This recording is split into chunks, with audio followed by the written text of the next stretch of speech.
السلام علیکم. زه ایملیار ساجد یم. تاسو ته ښه راغلاست یم. په دې هیله چې ټول روغ واوسئ.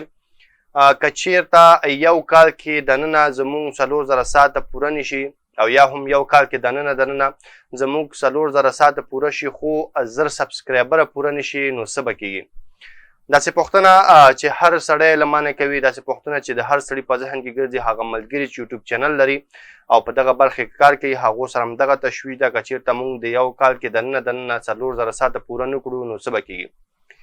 هیڅ هم نه کېږي. یوټیوب دې سره کار نه لري چې تا چینل کله جوړ کړی، یوټیوب دې سره کار نه لري چې تا ویډیو کله اپلوډ کړی. یوټیوب هیڅ څه سره هم کار نه لري، هغه صرف دې سره کار لري چې ستا دغه څونه ویډیوګانې تا اپلوډ کړي دي دا دننه په 12 میاشتو کې او یا هم دننه په یو کال کې څونه ځله کتل شوی دی. البته د دې کوم دقیقې چې دي څونه دقیقې کتل شوی دی. که چېرته 4000 دقیقې کتل شوی و نو ته کولی شي چې خپل دغه چینل ریویو ته وړاندې کړي تر څو د مونټایزیشن ستا پر چینل باندې آن شي. که چېرته تا 1000 سبسکرایبره او 4000 ساعته پوره کړی وي نو ته کولی شي چې اپلای وکړي. که چېرته داسې وي چې تا 1000 سبسکرایبره نه دي پوره کړي او 4000 ساعته پوره کړي، هېڅ پروا نه کوي، ستا له چینل سره هېڅ هم نه کېږي تر هغه چې تر څو تا د خپل چینل 1000 سبسکرایبره نه پوره کړی. کله چې تا 1000 سبسکرایبره پوره کړو، 4000 ساعته پوره کړو، هر کله چې دې پوره کړو، کال پاس، 2 کاله پاس، 3 کاله پاس، نو بیا ته کولی شي چې دغه د چینل خپل چینل مونټایزیشن ته ولېږي تر څو ستا چینل مونټایز شي. کله چې ته ویډیو اپلوډ کوي، ستا د ویډیو تاریخ له دغه ټیم څخه چې تا اپلوډ کړو له همدې ټیم څخه شروع کېږي. فرض مثال نن د سپټمبر 8 تاریخ دی، مثال تا ویډیو اپلوډ کړو، نن دغه ویډیو مثال 10 کسانو وکتو، 1 ساعت وکتل شو. دا ویډیو تر څو چې چلیږي ستا په چینل کې به د دې واچ ټایم اضافه کېږي.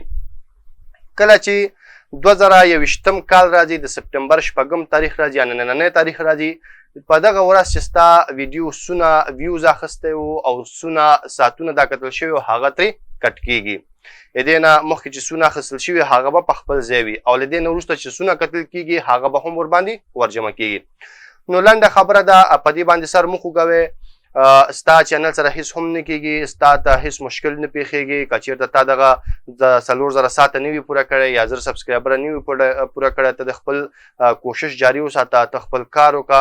هر کله چې تا دغه ریکوایرمنټس یا دغه د یوټیوب چې کومه غوښتنه دا پوره کړو، له هغه وروسته ته کولی شي خپل چینل مونټایزیشن ته ولېږي تر څو دا مونټایز شي.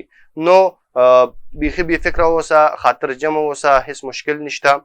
نه داسې چل دی، بعضې ملګري به وي چې که چېرته کال پوره شي نو ستا هر څه ختمیږي او هر څه به درسره کېږي. داسې هېڅ خبره نشته، هېڅ مشکل تاسو ته نه پیښیږي. هر کله چې کال پوره شو، صرف د همغه ویډیوګانو ویوز او واچ ټایم کمیږي په کوم باندې چې کال پوره شوی. په کوم چې د کال نه دی پوره شوی هغه نه کمیږي او ورسره چې بیا دغه ویډیوګانې کتل کېږي هغه بېرته ورته اضافه کېږي. نو دا یو سرکل دی چې یوټیوب جوړ کړی دی، دا همدغسې روان وي تر هغه چې ته خپل دغه ستونزه حل کړې او ستا دغه 4000 ساعته پوره شي. لومړی خبره خو دا چې کال کې ستا هر څه پوره کېږي، که بیا هم پوره نه شو نو 1.5 کال یا 2 کال کې ستا هر څه دغه ریکوایرمنټس پوره کېږي او تا ته هېڅ ستونزه نه جوړېږي. خدای دې وکړي چې ستاسې ستونزه حل شوې وي. که بیا نوره څه پوښتنه لرئ یا نور څه غوښتنه وي، تاسو کولی شئ ما له کمنټ پرېږدئ. زه به ستاسې په هرې پوښتنې ته بېل بېل ځوابونه ریکارډ کوم او تاسو ته به یې وړاندې کوم.